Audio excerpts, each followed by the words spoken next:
Hi అండి, అందరికీ నమస్తే. వంశీ గార్డెనర్కి స్వాగతం అండి. నేను ఈవేళ పసుపు హార్వెస్ట్ చేస్తున్నానండి. పసుపు నేను మే నెలాఖరులో పెట్టానండి. ఇప్పటికి 9 నెలలు ఉందండి. పంట చెట్లన్నీ వాడిపోయాయండి. ఇంకా పసుపు హార్వెస్ట్ చేద్దామనేసి హార్వెస్ట్ చేస్తున్నానండి. మట్టి చూసారా ఎంత తక్కువ ఉందో. ఏళ్ళు కూడా చాలా బాగా వచ్చాయి కదా. మొక్కలు కూడా చాలా బలంగా వచ్చాయండి. అంటే పసుపు ఎక్కువ వస్తుంది అనేసి అనుకుంటున్నాను. చూడాలండి ఎంత పసుపు వస్తుందో. మొత్తం నేను బ్లాక్ టబ్బుల్లోని బ్లాక్ కవర్లోనే పెట్టానండి మొత్తం పసుపు అంతాని. అంటే ఎక్కువ పెట్టానండి. ఒక సంవత్సరం ఎక్కువ పెట్టి చూడాలి అసలు ఎంత వస్తుంది ఏంటని. నీటి దుంపలు అయితే ఎక్కువగానే వచ్చాయండి. మరి ఈల్డ్ ఎంత వస్తుందో చూడాలి. ఈ విత్తనం అయితే లోకల్లోదేనండి. అంటే నా దగ్గర ఒక్క పసుపు మొక్క కూడా లేకపోతే మా వారిని తెమ్మంటే ఒక మొక్క తెచ్చి ఇచ్చారండి. అది మొన్న సంవత్సరం హార్వెస్ట్ చేసి ఇదే విత్తనానికి ఉంచేసి ఈ సంవత్సరం వేసానండి. అయితే బాగానే వచ్చిందండి. చూసారా సన్నంగా ఉంది. నేను ఆన్లైన్లో తెప్పించిన దుంపలేమో చాలా బాగా వచ్చాయండి. లావుగా ఉన్నాయి అవి. ఆ దుంపలు తెప్పించానండి. మట్టి చూసారా 4 అంగుళాలే ఉంది. ఇంత కొద్ది మట్టిలో కూడా మనం పసుపు పండించుకోవచ్చండి. మనం ఆర్గానిక్గా ఏం పండించుకున్నా ఏం పండించుకోకపోయినా కనీసం పసుపైనా పండించుకోవాలండి. ఎందుకంటే ఇది డైలీ మన కూరల్లో వాడతాము, మొక్కనికి వాడతాము, పూజలకు వాడతాం కదండి. కనీసం కెమికల్ లేకుండా పండించుకుంటే చాలా బాగుంటుందండి. ఆరోగ్యానికి చాలా మంచిది కూడాని. దీనికంటూ పెద్ద ఎండ ఏమి అక్కర్లేదండి. ఒక పూట ఎండ వస్తే సరిపోద్ది. వాటర్ కూడా తక్కువ పడుతుంది. తెగులు కూడా నేనైతే ఏమీ చూడలేదండి. మరి తెగులు కూడా ఏమీ రావు.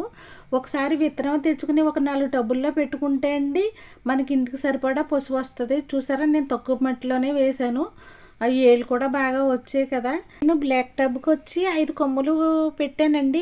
5 కాదండి, ఇంక ఈసారి 7 కానీ 8 కానీ పెట్టాలనుకుంటున్నాను. ఎందుకంటే 5 కొమ్ములు పెట్టినా పెద్ద ఎక్కువ ఊరలేదండి. మరి అందుకనేసి 7-8 దుంపలు పెడితే సరిపోతుంది బ్లాక్ టబ్కి అనేసి అనుకుంటున్నాను. అయినా కవర్లు ఎక్కువ పెట్టి చూస్తానండి ఈ సంవత్సరం. అంటే కవర్లో ఎక్కువ వస్తుంది అనేసి అనుకుంటున్నాను. మరి చూడాలి. ఈ కవర్లు కూడా చూసిన తర్వాత అండి కవర్లో బాగుంటుందో టబ్బుల్లో బాగుంటుందో చూడాలి.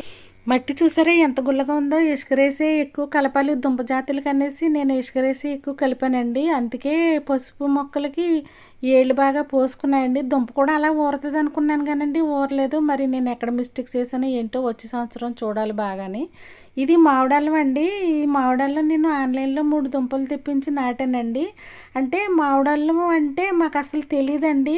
ఎవరు మార్కెట్లో అడిగినా నవ్వుతారు మామిడాళ్ళం అంటే ఏంటని. నేను ఆన్లైన్లో చూసి 3 దుంపలు తెప్పించి నాటానండి.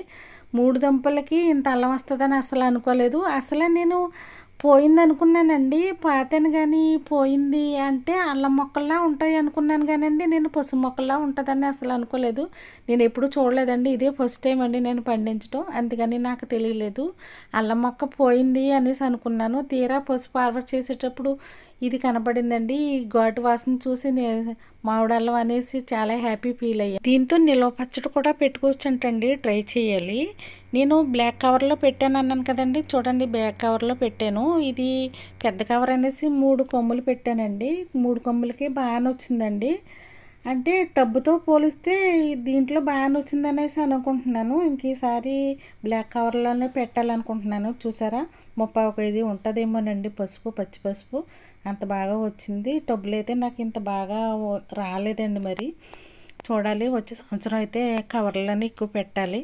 ఇవన్నీ మా వారు నేను చేయలేననేసి ఇవన్నీ క్లీన్ చేస్తున్నారండి. అంటే నేను ఒక్కదాన్ని చేయలేనండి. అందుకు మా వారు సాయం తీసుకుని ఇలాగ హార్వెస్ట్ మొదలు పెట్టానండి. చూసారా ఒక్క కవర్కి ఎంత పసుపు వచ్చిందో. ఇదిగోండి టబ్బు బ్లాక్ టబ్బు నిండా వస్తుంది అనుకున్నాను. బ్లాక్ టబ్బు సగానికి వచ్చింది. మామిడాలవేమో ఇంత వచ్చిందండి. ఇన్ని నీటి దుంపలు వచ్చాయండి అన్ని టబ్బులకి. పర్లేదులేండి ఎంతకంతకి బాగానే వచ్చాయి అనేసి అనుకుంటున్నాను. ఎందుకంటే నేను ఇది ఫస్ట్ టైం అండి పసుపు పంట పండించడం. వచ్చే సంవత్సరం ఇంకా బాగా పండిస్తాను. మట్టి అంతా ఇలాగ ఎండపోసేసానండి. చూసారా పసుపు ఈ టబ్బు నిండా వస్తుంది అనుకున్నాను. పర్లేదులేండి సగానికి వచ్చింది. దీన్ని ఉడకబెట్టి ఎండబెట్టి చేతిలోకి మరి ఎన్ని కేజీలు అవుతుందో ఏంటో చూడాలి.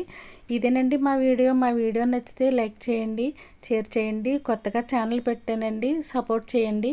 ఉంటానండి. బాయ్ అండి.